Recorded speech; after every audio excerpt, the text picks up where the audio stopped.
Hi everyone, তো আজকে চলে গিয়েছিলাম ছোট্ট একটা মিনি ডেটে। আমি আর সৌরভ যেহেতু অনেক দিন ধরে কোথাও যাওয়া হয় না, দুজনে টাইম স্পেন্ড করা হয় না, তাই আমি আর সৌরভ চলে গেছিলাম আমাদের একটা ফেভারিট পুরোনো ক্যাফেতে। তো ওখানে গিয়ে আমরা ডিসাইড করলাম যে কিছু একটু খাবো, ডিনার করে আসবো। আর এই ক্যাফেটা না এত সুন্দর, একটু পাহাড় পাহাড় ফিল দেবে, এই জন্যই এই ক্যাফেটা আমার ভীষণ ভালো লাগে। খুব সুন্দর ডেকোরেট করা, একটু অ্যাস্থেটিক ভাইব দেবে। তো এই ক্যাফেটার ভিডিও আমি এই ভিডিওতেই শেয়ার করছি, তোমরা দেখো ক্যাফেটা ঠিক কতটা সুন্দর আর্ট করা। তো সৌরভ তো বসে বসে যেহেতু খাবার অর্ডার করছিল, তো আমি ওকেই দায়িত্বটা দিয়ে দিয়েছিলাম, তুমি একটু সিলেক্ট করো, আর আমি ততক্ষণে এই ক্যাফেটা চারিপাশে ঘুরে তোমাদেরকে দেখাই।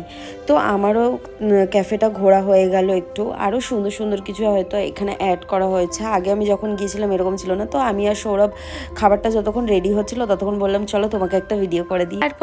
তারপরে যতক্ষণ খাবারটা রেডি হচ্ছিল, তাড়াতাড়ি খাবারটা দিয়েছিল, ততক্ষণ আমি একটু ওর সাথে মজা করে নিচ্ছিলাম, কারণ ওকে একটু আমার খুশি দেখতে ভীষণ ভালো লাগে। এটা হয়তো সবারই ভালো লাগে।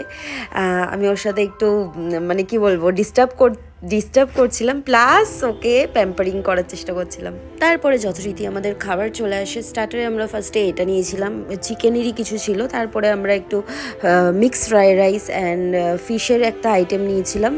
আমি টেস্ট করে দেখলাম যে টেস্টটা কীরকম, সত্যি ভীষণ ভালো লেগেছে। আর সৌরভকেও আমি জিজ্ঞাসা করে নিলাম যে কেমন খাবারটা, ও বললো ওর ভীষণ ভালো লেগেছে। আর মোহিত তো আমার ফেভারিট। তারপর আমরা ডিনার সেরে যে যার বাড়িতে চলে গেলাম। খাবারটা যেহেতু স্পাইসি বানাতে বলেছিলাম, তো আমার তো একটু ঝাল লেগেছিল।